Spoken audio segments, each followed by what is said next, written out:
Somewhere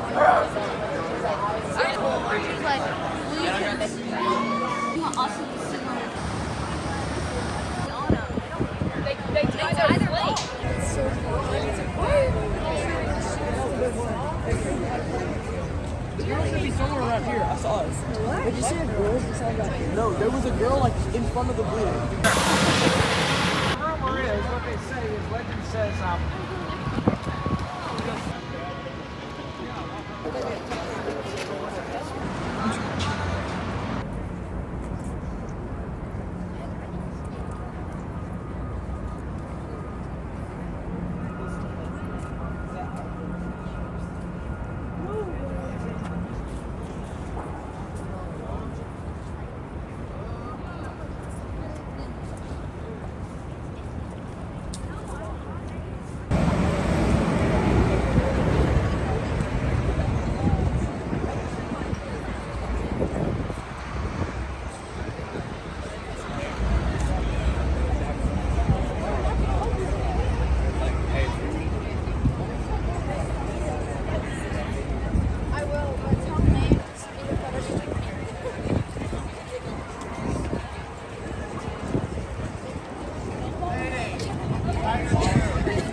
I don't want to tell you about.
leave the museum by 11:30. There's only one exit on the other side. We'll meet you there and point you to lunch.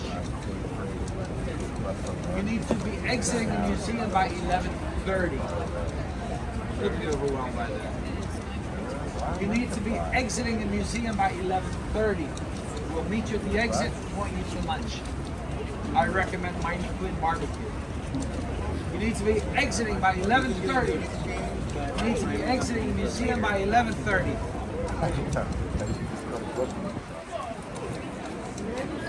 You need to be exiting the museum by 11:30. That includes gift shop time, please.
Welcome to New York. Are you going to be marching in the parade?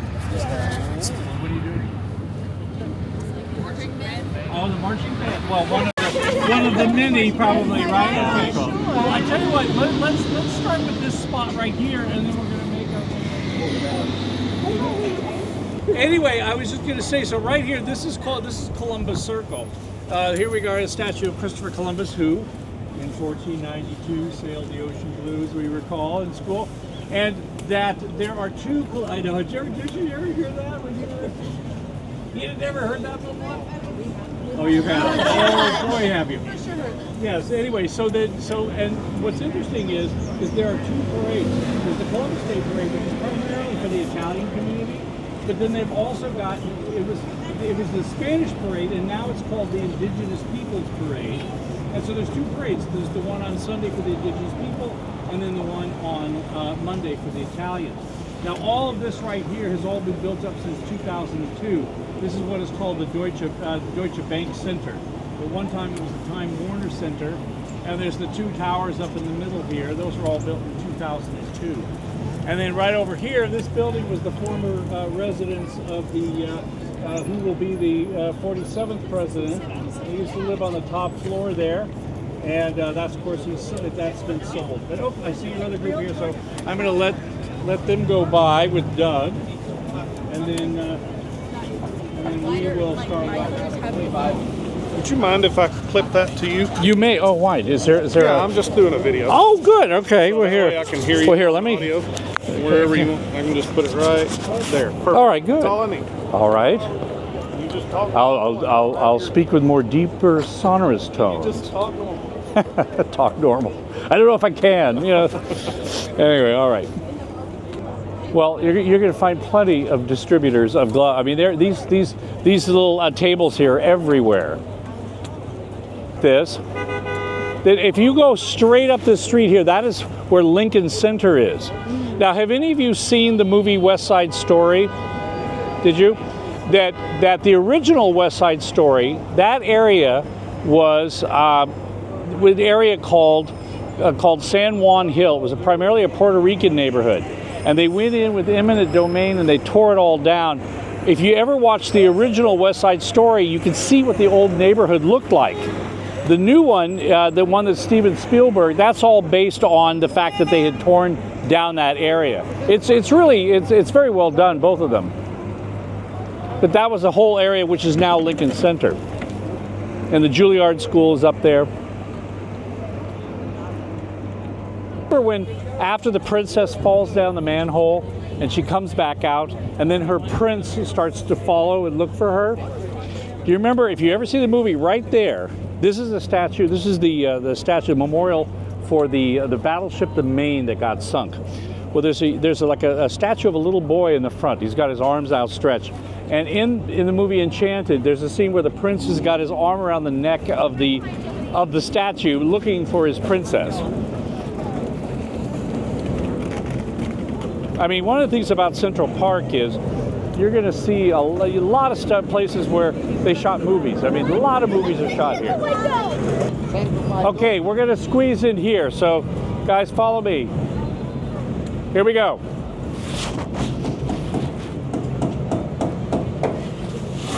Is this going to be too tight for some people? It's too tight for me, practically. See, look how pretty that is. And once we get kind of like settled over here, I'm going to want to talk to you, and I'm going to sort of tell you a little bit about the park when we get over here. So here we go. You get to hear the beautiful strains of the Chinese one-stringed instrument. So welcome to Central Park. Central Park, how it all began was that back in the old days when Manhattan was first developed, it started in Lower Manhattan. It started down by Bowling Green. You know where Bowling Green is? Have you been down to Lower Manhattan yet? Okay, down by where Battery Park is, and there's an area called Bowling Green. That area below Wall Street was where the Dutch settled and created what was called New Amsterdam. As time went on, and then eventually when the English took over the land and it became New York, and then it was then taken by the colonists. as it was developed, as time went on, it started working its way north, Manhattan Island. So by the time that this park was being considered, New York was only developed up to 23rd Street. There was really nothing north of that. You know, Times Square was where you brought your horses to have shoes put on them. You know, that didn't become Times Square or Longacre Square until you can come join us if you want. No, please come join us. You know, all are welcome. So anyway, so what happened was that was where people used to bring their shoes, their horses to have shoes put on them. It was called Longacre Square, and it wasn't until 1900 that it became Times Square when the New York Times moved up from down in the down by City Hall. So at around 1840s, there was a man by the name of William Cullen Bryant. And he was one of the writers for one of the 23 daily newspapers, because at that time, the only way you could really communicate is through newspapers, and letter writing was relatively new. So that's how you communicated to the public. So he wrote a big article in one of the papers saying every great city of the world needs to have a public park. Because if you have a public park, then rich and poor, you know, all ethnic backgrounds, everything can all enjoy the park together. It did, because all the parks up until that time were only little plots of land with a gate around it, and only rich people had the key to get into it. So what happened is that he campaigned for 9 years, and eventually the state of New York gave them a charter for this area. And they originally gave them 730 acres. Well, they had a contest, and 2 men won that contest, a man named Frederick Law Olmsted, another man named Calvert Vaux. And these 2 men basically landscaped and created this entire park out of nothing. This whole park was nothing but a bunch of swamp and the rock that you're sitting on. And I'll tell you a little bit more about that later. It took them 20 years to build the park. They say that Central Park is one of the greatest living pieces of art because of the fact that it still pretty much resembles the way it did when it was finished around the 1870s. Then they started to build all the buildings and the houses and everything around it, and the rich people lived there because they could have a park view. That every blade of grass, every dip in the road, every pond, every road through this were all created by the vision of these 2 men. So what you're looking at actually a piece of art. These men created both of it. So I want to talk a little bit about this rock here, this very important rock. The rock that you're sitting on is important for Manhattan, and the reason why is because of this rock is why we have the tall buildings that we have standing here now. It is bedrock. It is solid bedrock. And that, for example, St. Patrick's Cathedral, they were granted a plot of land to bury their dead, and when they started to dig, it was solid bedrock. So then that's how they made a church, and then eventually it became a cathedral because it was built on the bedrock. And it's very specific, and you have to be careful how you say it. It's called Manhattan schist. So what I'm thinking is, while you're here for the moment, and while that you could all take a picture together, so that when you get back home and you say that you were in New York and in Central Park, that you had your picture taken on a big pile of schist. What do you think? All right, you want to take a picture? Did you get a picture there? You got a picture, and then you got our friends over here. Thanks for dropping in. And Vaux special is because of the fact that they came up with these beautiful bridges that kind of blended in with the whole atmosphere. And of course, any movie you see these bridges. I feel like I saw that bridge in a Christmas movie. You probably did. Hallmark, like a Hallmark Christmas movie or something? Yeah. You know, there's always somebody's always falling in love in a Hallmark Christmas movie, you know? Like somebody's On like that bridge. on that bridge, right. It was under that bridge that they discovered love, you know? So Like just this angle. You know, you see all the buildings here. Now what's interesting is you see this big rock here? There are people who come out here on Thanksgiving because they can stand on the rock and they can see the balloons go by. Because the parade goes down along the park and then down 6th Avenue. it's crazy. So anyway, let's Lots of horses.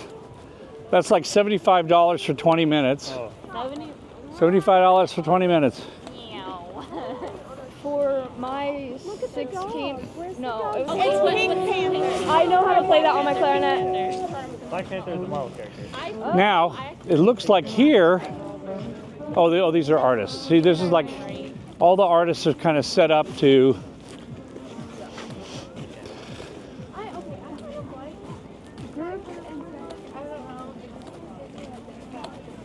now take a look right here. Now look at this. Look at that big, all those huge buildings right there cast in the background.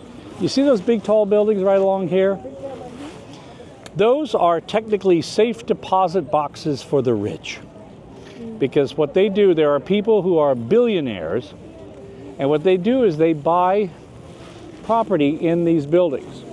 A lot of the people are either from Saudi Arabia, they're from Russia, they're from China, and they buy up real estate in there, and then they never live there. They just have their money, because basically it's like we jokingly call it, those are all safe deposit boxes, because if any of their economies turn, they've always got Manhattan real estate, which never goes down. So they've got money, they could sell it. But there are buildings in New York City that are fully sold, I should say, and there's nobody living in them. You know, that's just the way it is, buying real estate, you know. So let's see the roadway here. This was one of the reasons why Olmsted and Vox won the competition, because throughout, sort of like needled through the park, there are these roadways. Now you got to remember, when they built this, there was only horses and carriages.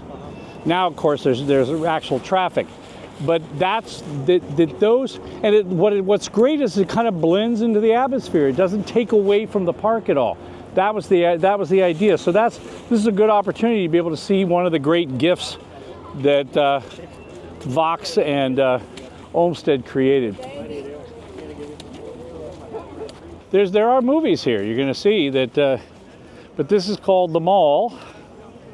We're not going to go all the way up, because let me just see the time. Because you guys have to get you back at a certain time.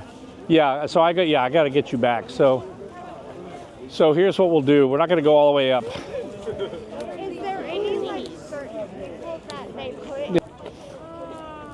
put? So here, young women, would you like to go stand here? We should get a picture of you with your forebearers here. These women helped you along, taking a picture in front of the women's right pioneers, you know. What about spread out a little bit so we can see the women's right? That's right. Between you, we want to see the women's right. So kind of go on either side of it, or bend down. Yeah, Y'all bend down a little bit more. Sorry guys, no statues for us, but hey.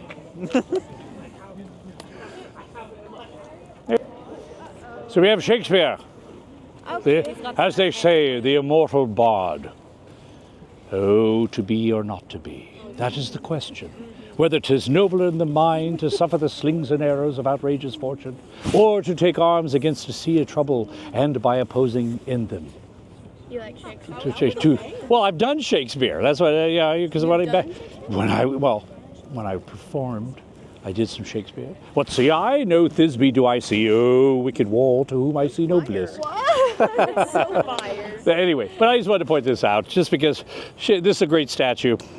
I just read Macbeth a week ago. Oh, you mean the Scottish tragedy, they say. Yes. Yeah, like if you're backstage at a theater, you can't say Macbeth. Yeah, you have to say, oh, the Scottish play or the Scottish tragedy. Because then what happens is that in the old tradition, if you say it, then you're going to be ordered out. You're ordered out of the dressing room, and you have to turn around 3 times and spit, and then ask permission to come back in. I really doubt that was your 9/11 story. I was downtown. I was one of the people running from the dust. When the towers collapsed, I was 8 blocks north of the first tower, saw the plane fly in, stood there like everybody else thinking it was a weird mistake, and then all of a sudden started seeing people coming out of the buildings and thought, wait a minute, I can't be here, and I just started to run, and then all of a sudden the south tower started dropping, and I could hear the rumble, and so I looked behind me at this huge dust, and I was one of the thousands of people running from it. So Yep. I remember seeing like these videos. When I Yeah, was you saw. younger. Did you ever? So you see the videos of like the dust rolling down the street and people trying to outrun it? Yeah, I saw this. that was one of those lady who people. ran into like a local coffee shop, and she's like, "You just saved my life." Yes, that's right. They pulled her in because she was running and they opened the door and grabbed her and pulled her in. You know the So here, take a look at this. There's seals. You know the penguins of Madagascar? Yes. Well, they're all well. This place. Well, this is it. This is where Yeah. Madagascar. The penguins. Did you ever see of the? Madagascar. Yeah, this is it. Don't you remember? They all kind of. This is called the Pierre Hotel. So they got Cadogan Tate Fine Art Movage and Storage. That means that they're moving like artwork that is so priceless that they have to hire a special moving company just to move the art. And so that is right there. That is the Pierre. And then just beyond down here is called the Sherry Netherlands, which is also a very famous hotel. Where's the Home Alone hotel? Well, I'm going to show that to you right now. This is William Tecumseh Sherman. Now, this is probably not good news for anybody from Arkansas, but he was a Union soldier from New York, and he was the one that marched down to Atlanta and basically burned Atlanta down. And so that's what, and here he is, a gold leaf here. The sculptor of this was a man by the name of Augustus St. Goggins. Now, if you look carefully, you'll notice that Sherman is being led by Nike, who was a goddess before she became a shoe. Anyway, I think that I'm going to turn you back over to Larry here. Oh, one thing I want to show you. Hold on a second. Wait a minute. I got to take a peek here. I want to show you something before we. Hold on. Let me just see. Hold on here. Wait a minute. Hold on. Hold it. Hold on, please. Hold on. Holding. Okay. So hold on. Let me. I can't hold on. Keep holding. Let me just show you. Hey, wait a minute. Hold on. Okay. So Macy's department store. You know, there's that whole story about the Miracle on 34th Street. Well, for 11 years, I knew this guy. Sit down. Let me see. Does he look familiar to you? Are you There Santa is Claus? no way. I did that. So I did that for 11 years at Macy's department store. No.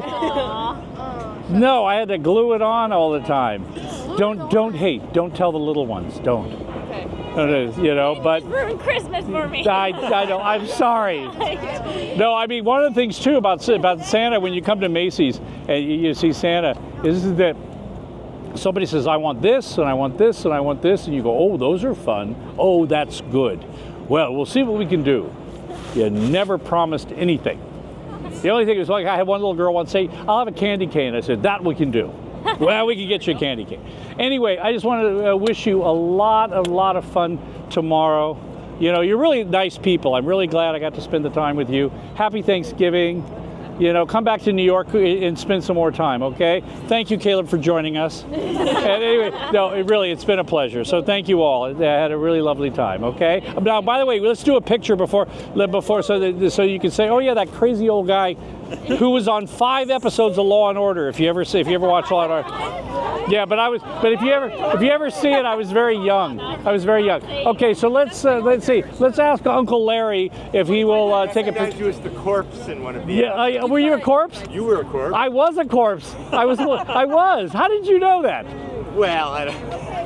How did you know I was a corpse? Wild guess. Yeah, you know, I was one of the dead people. Okay, let's get. Okay, our group over here. Let's get a picture. Were you all of the corpses? No. So who's gonna take you? So see if Larry will take your picture. Or one of the girls. Okay. All right, here. All right, y'all. Larry the gal cow. I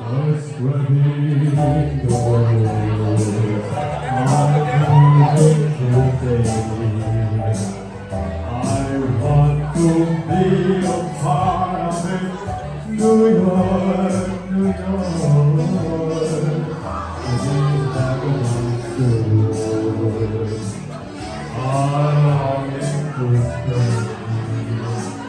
I go the very heart of it. In old New York.